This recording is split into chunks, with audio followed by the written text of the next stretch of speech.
Hey, it's Lights Camera Jackson. Welcome to today's new episode of LCJ Live. It's Sunday, March 16, 2025. Thanks for being here. I've got a little green on because, of course, tomorrow is St. Patrick's Day. Wow, already halfway through the month of March. And, of course, Snow White is here with me because Snow White opens this week. Some people got to see it yesterday. The reactions so far have been positive, it seems. And the movie officially opens later this week. The review embargoes will lift later this week. I haven't seen it yet. Listen, I hope it's okay. There's been a lot of controversy surrounding this Snow White movie, from the story to the characters to the casting to Disney making yet another live action remake of their first animated feature, the beloved Snow White. You've got Rachel Zegler, Gal Gadot, and we'll see how it is. Mark Webb's the director. He did those Amazing Spider-Man movies. The second one is much better than the first one, no matter who tells you otherwise. The second one is better than the first one. He also did Gifted, directed an episode of High Potential this season. So, 500 Days of Summer as well. So Mark Webb's done some movies that people have liked, people have seen. What vision will he have for Snow White? We will find out later this week. It will easily win the box office next weekend. It may only need about $6 million in order to win the box office next weekend, and we'll see how high it can get. Let's talk about this weekend. You're going to see a lot of headlines that say this was a terrible weekend. Yes and no, and I'll explain why. Yes, because the number one movie in America only made $8.7 million. We had some of these weekends pre-COVID. We did. There were a few. Novocaine, a terrible film, a generic, by-the-numbers, been there, done that, ultra-violent action comedy, thinks it's more clever than it is, film, did $8.7 million this weekend. 1.8 of that came from sneak previews, so not a lot of people really went to see it this weekend. Novocaine, Paramount can take a win for number one, but as I said last week here on LCJ Live, a movie needed $10 million to be a guaranteed number one, and Novocaine ended up having a little bit of competition because basically tied for second this weekend.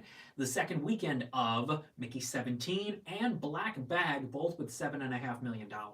Mickey 17 is at $33.3 million for Warner Brothers, and Black Bag with $7.5 million for Focus Features. A little bit above some expectations, and I think the word of mouth, even though I don't love the film, I didn't really get into it. I wanted to, I couldn't. It gets a little more interesting as it goes on, but not great, not very memorable, not very effective. But it seems like this may have some legs, or at least people wanted to see it right away. Almost identical to what Focus Features' other film from this year, Last Breath, opened to 2 weeks ago. That did 7.9. This did 7.5. So Focus Features doing okay so far this year. Their next film, The Ballad of Wallace Island, opens the 28th, and is my prediction for what tomorrow night's AMC Screen Unseen is, because tomorrow's St. Patrick's Day, Ireland. It just makes sense, but it may not be, but it would make complete sense if it is. Black Bag, 7.5, tied with Mickey 17. That's a big drop from 19 million down to 7.5. That is a flop for sure for Warner Brothers. Number 4 this weekend, Captain America Brave New World, added $5.5 million. It's at 185.4, and at this point will not get to $200 million for Disney.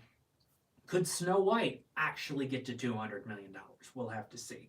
Here's why I say this weekend wasn't a complete disaster. Now, I think the folks at Ketchup Entertainment and Warner Brothers Animation wanted more money than $3.2 million for The Day the Earth Blew Up, a Looney Tunes movie. It's not a great open. They marketed this movie in a lot of places. Eric Bauza doing a lot of press, but just $3.2 million this weekend. But families went to the movies this weekend because that made $3.2 million. Then you've also got Paddington in Peru, which added $2.8 million. It's up to 41.3 for Sony. Columbia has passed the total of Paddington 2.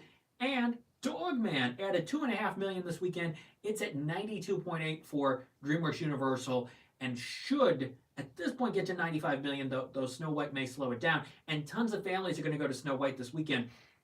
So families went to the movies. I mean, I'll do some quick math. That's $8.5 million spread across 3 films. Plus you had Night of the Zoopocalypse in its second weekend, A Sloth Story still in some theaters.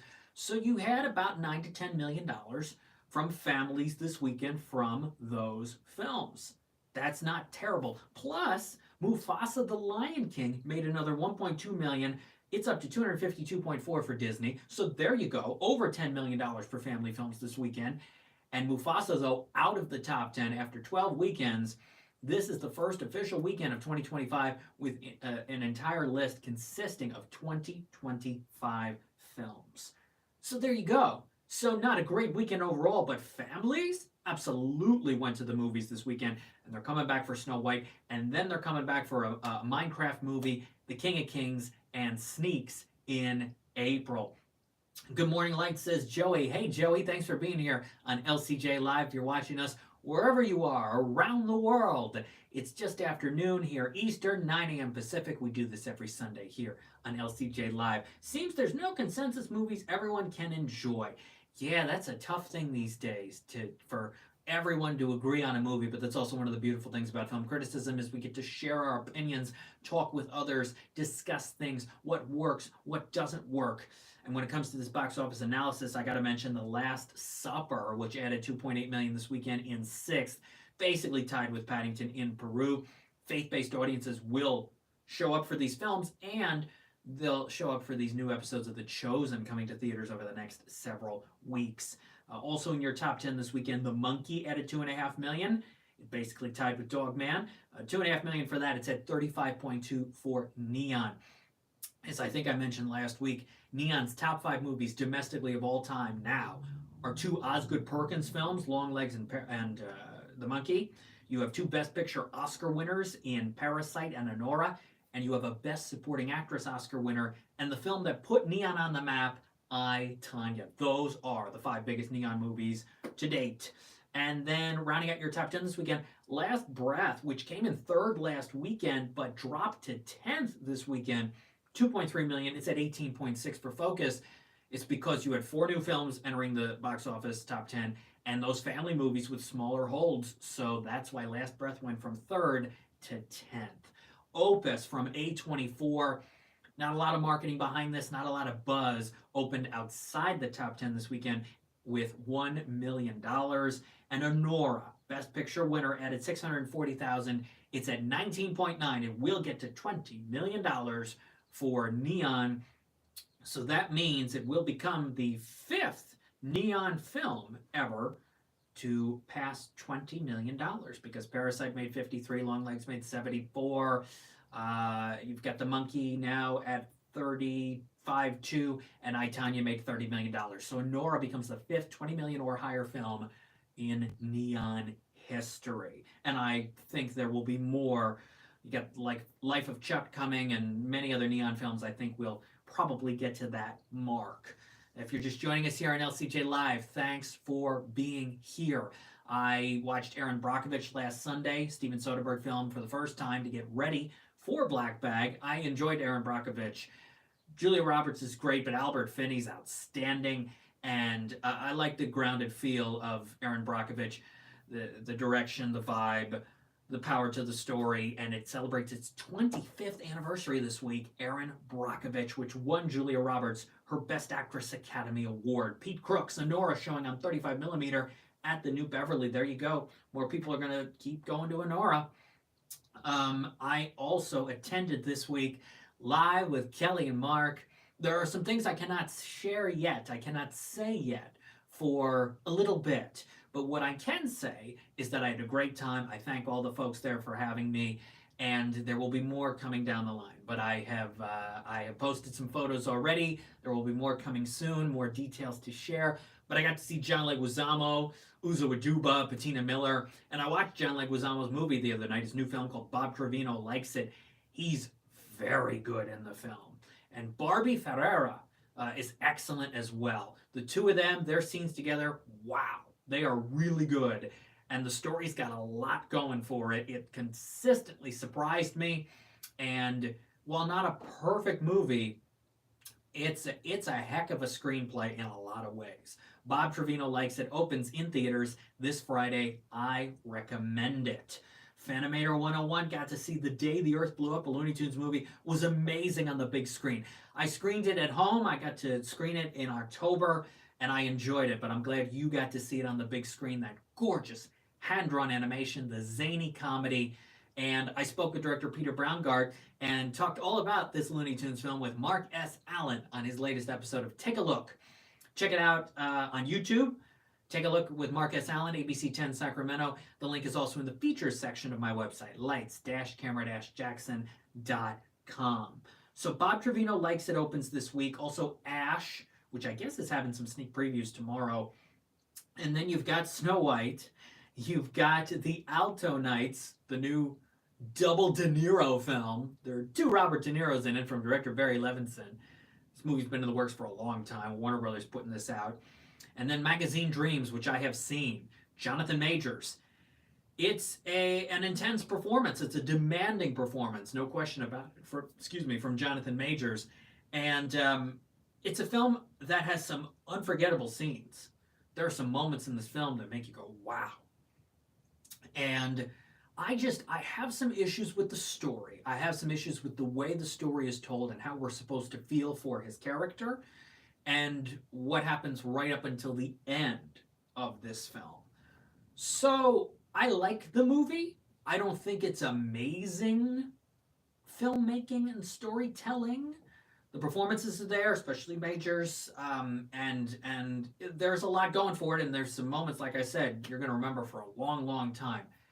Is it perfect? Is it an arc that fully works? No. But it's good. But if I had to pick between that and Bob Trevino's a better film.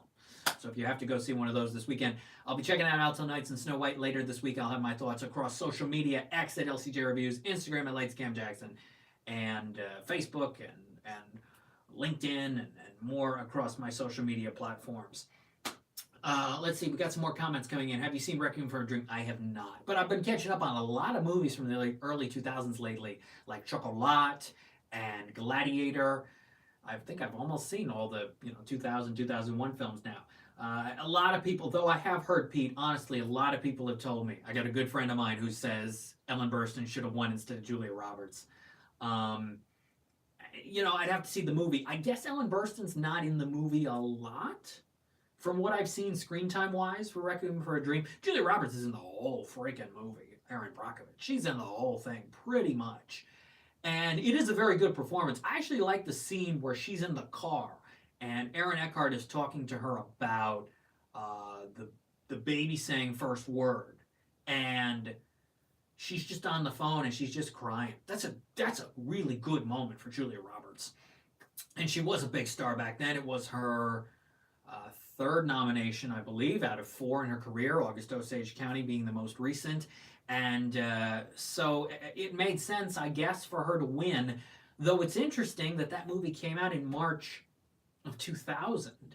And then she wins the Oscar an entire year later, in March 2001. It's amazing that movie still had that momentum for an entire year. We've seen that a little bit.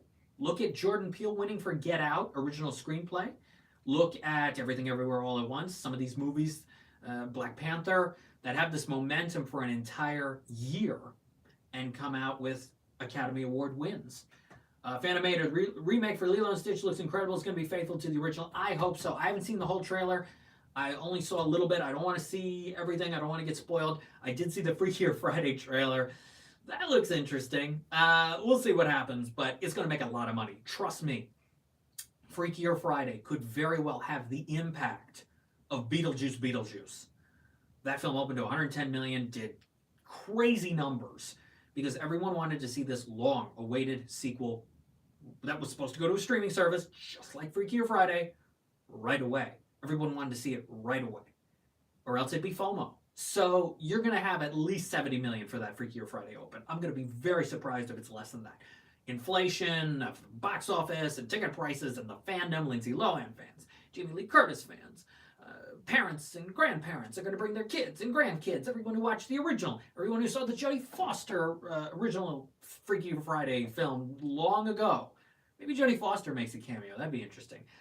Everybody's going to go see this Freaky Friday movie in August. 70 million at least guaranteed opening weekend. Let's see. Burstyn did win her Oscar as well. She had won a previous Oscar for Alice Doesn't Live Here Anymore, so that could have also influenced the Academy voting. Rob P., you're a good man, Jackson. Thank you, Rob. I appreciate it. Thanks for being here on LCJ Live. Yes, Silence of the Lambs as well. Oh, the Oak Chip plushie. I forgot about that, Scott. Sorry. I have a photo of that. I've posted that. Maybe I'll repost it or I'll share it. Yeah, it's this big pig of Oak Chip the pig. Where is it? I think it's. I'll find it. I'll find it. Silence of the Lambs did come out on Valentine's Day. That's right. And the movie, of course, that should have won Best Picture is the greatest movie of all time, which is Beauty and the Beast.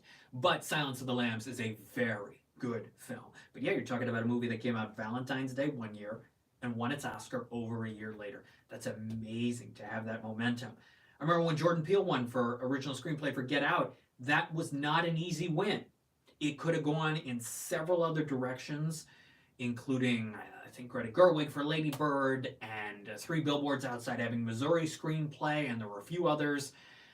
So that was not a guaranteed win for Jordan Peele. And then he got it, and over a year after the movie came out, pretty cool, because he deserved that. That was quite a screenplay.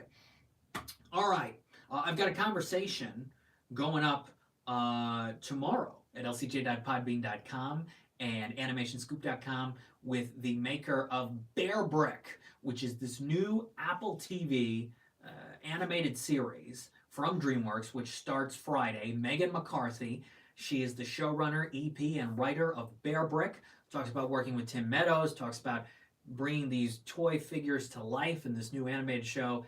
lcj.podbean.com and animationscoop.com tomorrow for Bear Brick, which is the new animated series coming out on Friday. Like I said, Snow White, Alto Nice stuff later this week. More on Bob Trevino, Magazine Dreams, other movies this week. More from Kelly and Mark at some point soon. And take a look. Check out that segment. As always, follow me on X, here on YouTube. Subscribe. Thank you. We go live every Sunday at 12 p.m. Eastern. And I do not have any pets, Scott. That's a good question. I do not have any pets. When we are back here next time for LCJ Live, Snow White is your winner. Disney can already prep all the advertising. Snow White's the winner, no question about it. How much money will it make? Is it 30 million, which would be low? Is it over 50 million? I think anything above 50, Disney will call a win. If it's 60 or 70 million, that's huge. You know, we're talking about Captain America being the only blockbuster opening weekend, blockbuster in quotes, opening weekend of the year so far. Dogman with 36 million is a respectable open, but Captain America is the only one that's a big open so far this year. How high will Snow White be? We will preview 10 movies that come out for the weekend of the 28th. It's kind of insane, but there are about 10 new films coming out for the 28th. So we'll preview all those. I've seen some of them already. I'll be checking out more, including, I saw The Penguin Lessons last night, which is a bad comedy, but a good drama. As always, go to the socials. Be here on YouTube. Thank you, Joey. Thanks to everyone for watching. Happy St. Patrick's Day. Stay safe. Stay well tomorrow and throughout the week. Have a good week. And I'll see you next Sunday for Snow White Box Office here on LCJ Live. Bye-bye.